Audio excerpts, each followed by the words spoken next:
Hello friends, welcome to my mini cooking channel. আজ আমি আপনাদের একটা পকোড়া বানিয়ে দেখাবো।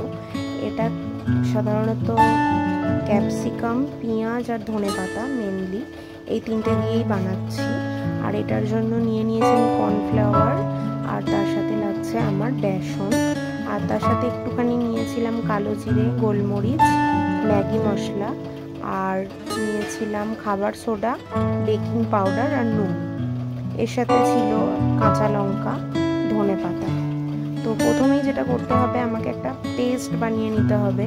সেটার জন্য পেঁয়াজ আর ক্যাপসিকাম আর একটু রসুন, এই তিনটেকে একসাথে আমি পেস্ট করে নিয়েছিলাম। অবশ্যই প্রত্যেকবারের মতন মিক্সির জারে সামান্য তেল নিয়ে নিয়েছিলাম, যাতে স্মুথলি পেস্টটা হয়ে যায়। তো সমস্ত পেস্টের সাথে আমি বেসন আর কর্নফ্লাওয়ারটা দিয়ে ভালোভাবে মিক্স করে নিয়েছিলাম, আর তার সাথে ধনেপাতা, সমস্ত ইনগ্রিডিয়েন্টস দিয়ে আমি ভালোভাবে একটা মিশ্রণ তৈরি করে নিয়েছিলাম। যেহেতু এটা আমি মিনি কুকিংয়ে দেখাচ্ছি, মিনি কুকিং চ্যানেলটায় দেখাচ্ছি, তো সেটার জন্য সবই আমি এখানে ছোট জিনিস, ছোট বাটি, ছোট চামচ, সমস্ত কিছু ছোট ইউজ করেছি। তো এটা ভালোভাবে আমাকে ফার্স্টেই মিক্সড করে নিতে হবে, একটু ফেটিয়ে নিতে হবে, যাতে একটু ফ্লাপি হয়, ক্রাঞ্চি হয় এটা খেতে।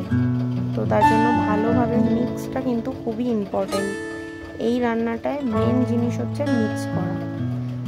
তারপরে আমি আমার ছোট্ট কড়াইতে তেল গরম করে নিয়েছিলাম। তেলটা একটুখানি ভালোভাবে, যেহেতু ছোট কড়াই বেশিক্ষণ টাইম লাগেনি, তাড়াতাড়ি গরম হয়ে গেছিলো। তো তারপরে আমি এক এক করে, ছোট কড়াই বলে আমি একটা একটা করেই বড়া ভেজেছিলাম। তো তেলটা গরম ভালোভাবে হয়ে যাওয়ার পর একটা একটা করে আমি বড়াগুলোকে দিয়ে দেবো, এবং একটা পিঠ ভালোভাবে হয়ে গেলে তারপরেই কিন্তু অপর পিঠটা উল্টাবো। একটু টাইম নিয়ে ভাজতে হবে, কিন্তু আমার এখানে তাড়াতাড়ি হয়ে গেছিলো, কারণ আমার তো ছোট্ট কড়াই ছিল আর ছোট্ট ছানটা ছিল এটার সাথে।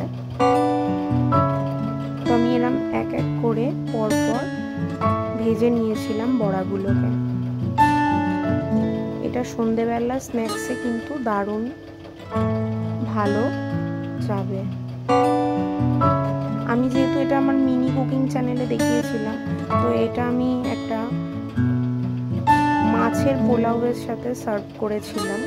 তো যদি আপনারা ওই মাছের পোলাওয়ের রেসিপিটা দেখতে চান, তো অবশ্যই আমাকে কমেন্ট বক্সে কমেন্ট করে জানাবেন।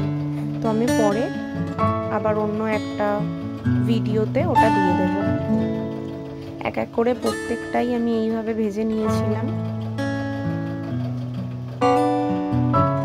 আমার ব্যাটারটা অনেকটাই হয়ে গেছিল, তো তার জন্য আমি এক এক করে ভেজেছিলাম। সব কটা আর এখানে দেখাতে পারিনি।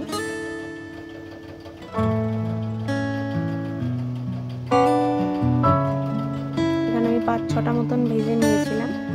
এরপরে আমি থালার মধ্যে প্রথমে কাঁচা লঙ্কা, পেঁয়াজ আর ধনেপাতা দিয়ে একটা স্যালাড তৈরি করেছিলাম, ওটা বাটিতে দিয়ে দিয়েছিলাম।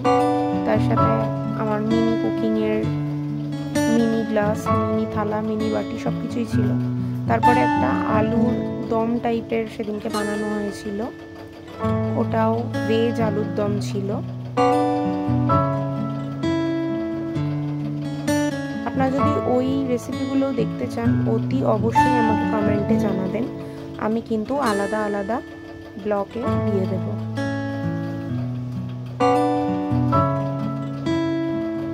এই যে আমি পোলাওটাও দিয়ে নিয়েছিলাম, একটা মাছের পোলাও ছিল, সাথে আমি সামান্য নুন দিয়ে দিয়েছিলাম। এরপরেই আমি ওই পকোড়াটাও সার্ভ করে দিয়েছিলাম, বড়া বা পকোড়া যাই বলবেন না কেন। এই যে আমার পুরোপুরি গার্নিশ কমপ্লিট, সার্ভ করা পুরোটা হয়ে গেছে। তো আমি একটুখানি বললাম আমার ছেলেকে খেয়ে দেখাতে, তো একটু খেয়েও দেখিয়ে দিয়েছিল, যেহেতু মিনি কিচেন।